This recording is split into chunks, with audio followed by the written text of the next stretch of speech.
It was bittersweet for Bok fans in Birmingham on Saturday. South Africa bounced back to smash Samoa 46-6, but that victory came at a high price. A fractured jaw forced John de Villiers out of the game and ultimately into retirement from Test rugby. An outstanding player and a magic bloke. It was a sad way to see him bow out. Yeah, it was very sad. Look, there was lots of speculation about whether he should have been in the side or not. So, I mean, the fact of the matter is that they can live without him. But, just such a champion fella, as you say. And, a kind of guy that you wanted to be the spokesperson for the team. Andre Pollard was excellent at the Baby Bok tournament last year as a spokesman, but he's a lighty. Had 12 years of experience, and that's what John de Villiers had. And he was just a great ambassador for the game, and I feel dreadfully sorry for him. Yeah, look, a lot of question marks about his form and that, but from an outside centre perspective on defence, I thought John was a key cog in this World Cup campaign for us. Some real question marks there now about who's going to line up at number 13. Yeah, absolutely. And as you say, speculation about whether he should have been included or not, but I mean, you cannot debate the amount of work that he put in to being there. Wow. From getting over that monster knee injury to the broken jaw. I thought it was fairly obvious that Serfontein was next. I see there's been a bit of speculation on Twitter about it should have been Frans Steyn, but I'm not sure Frans Steyn's even playing rugby at the moment. Yeah. Serfontein's been the man, and I think it's an obvious choice. We've also got the sneaky little option of Pollard playing 12. Right. But I do think de Allende, it was just excellent.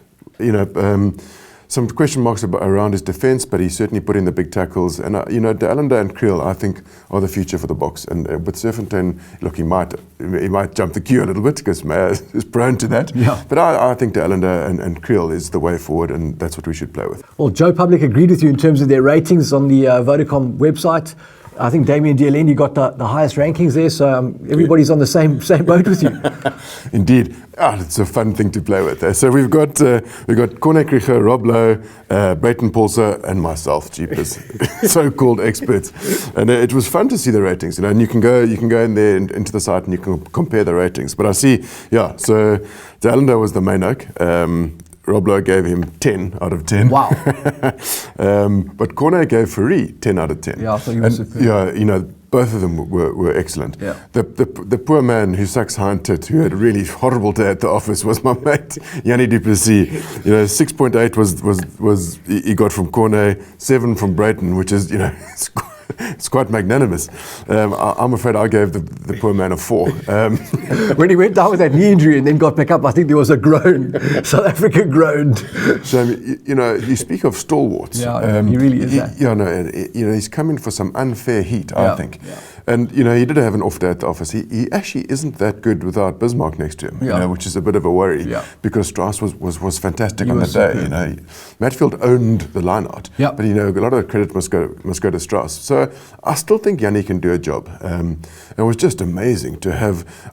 I know you have some issues with his ball-carrying ability. He was taken out by a scrum off, but at least we have an out-and-out tight head on the bench. Sure, in Frans Malherbe. In Frans Malherbe, absolutely. So the week before you got Cooney on the bench, retreaded Lucid, and you have a concern because if your tight head goes down early, you're in a world of hurt. Yeah. So the 2 areas of concern, I think, for the Boks are goal kicking. I mean, he missed 4. Yep. And scrumming. But that did change when Malherbe came on. Yeah. So at least we have an option there. Yeah. Okay, well, listen, getting back to Victor Matfield, you mentioned how good he was at the line-out. He stole 2 balls. He was part of that contesting setup that really smoked Samoa. He got a ranking of 6.7, I think, from Joe Public, so still no respect for his ability there. But that's certainly, with Victor stealing line-out ball and Fourie controlling the tactical game, we were large and in charge the whole day. Completely. Yeah. And the big, there were a couple of things they did differently, but one was respect the opposition, took their pots at goal. Yeah. But 2, in minute 1, they took a kick in and they set up a driving ball. Yeah. In their 25 was Indian foul, and they just owned it. And so, and then the other thing, to your point, is that I think what the Boks did exceptionally well is that they kicked the ball out. And then they put pressure on the opposition line-out. Right. Apart from also having a good kicking game, played in the opposition half, owned the line-out, and Matfield has answered questions now. I think he's also now an obvious choice as skipper with de Villiers out. Yeah. I wouldn't have said that a few months ago. I still have some concerns about his ability to skipper a side. But I think the way that the path has been tread and laid, it's now an obvious choice. And I think he must start with Urban and he must captain the side. And we've got to carry on that sort of that game plan, which worked for the Boks. Yeah, you mentioned Pollard earlier in that goal kicking. That's a big issue for me. I'm burning effigies of me in Cape Town. I've written a column that says Morné Steyn must come back in at 10. what are we going to do when we get to the next level and we play these tight games like Wales, England? It came down to goal kicks. We've got a guy who's sexy jazzy at 10, but he's missing his goal kicks. Okay. I'm still recovering from that, Zelim. Do you need a break? But I mean, I do see your point, but I wouldn't call Pollard sexy jazzy. I just think he takes the ball to the line amazingly well, which is not so sexy. I mean, he just gets over that gain line, which then brings our big Lucy's and the rest of the side into the game, which I like. Yeah. But the obvious concern, and you obviously, we both raised it now, is that goal kicking. And he'll make one from row F. Exactly. And then miss one. 63% in a test match in the World Cup. It isn't good enough. And I suppose, the other things that came out on Twitter was that might have been an option with Frans Steyn, is that, he's a sharpshooter, especially from his own goal line. Right. But, I don't know, I would lean towards the Pollard at 10 and take the risk with the goal kicking. Right. But it is a risk. Yeah. So look at Scotland this week. Do we expect the guys to bump up a level, to move up a level in performance, to continue to grow going into this World Cup? Is a win good enough in this game? Well, look, a win is the only thing, to be honest. Okay. But we do have we got 2 South Africans playing for Scotland. One of them is hungry for some scrumming. You're not talking about VFP now. Yeah, of course I am. Look, he's hungry for a steak or two as well. But I mean, I reckon he'll start. We'll see during the week. Yeah. He's going to want to eat some South African meat. So the Boks are going to have to improve in the scrummaging side of things.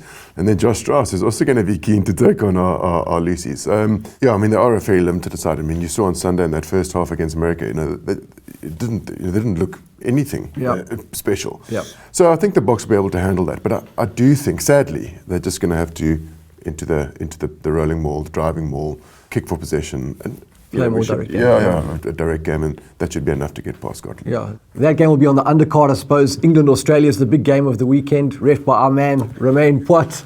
Just your thoughts on the fallout. What's going to happen? Just astonishing. Special man, that. A short so high, so tight.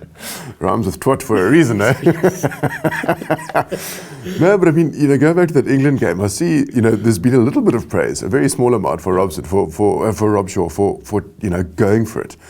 People. Ooh. I know, crazy fool. In a pool like that, I actually didn't think Wales would cause the upset. Right. But, they played well on the night. They almost pulled at Japan. Yeah. It was just passion, and they wanted it more. Yeah. Got an option to draw the game, take level points in the pool of death. It was a silly call by Rob Shaw. But my word, now that England-Australia game has become seriously focal. And Australia have looked excellent. Very different ball game between Uruguay and England. Sure. But without doubt, the biggest game of the World Cup so far. Tank, I'm going to ask you, you've got to make a call in this England-Australia game. Who's it going to be? Well, remember that I've seen the future. Exactly, yes. And Australia win this because Mr. Poit. They're going to lynch you. Australia, a scrum penalty in the 81st So minute. England out of the World Cup is what you're saying? Indeed. Wow, you heard it here first, guys. That's it for this week. Thanks for tuning in to Think Tank. Let's get those questions rolling back in using the hashtag Think Tank. And be sure to check out vodacomrugby.co.za and get your ratings in on our box after they play Scotland this week. Until next time, ciao.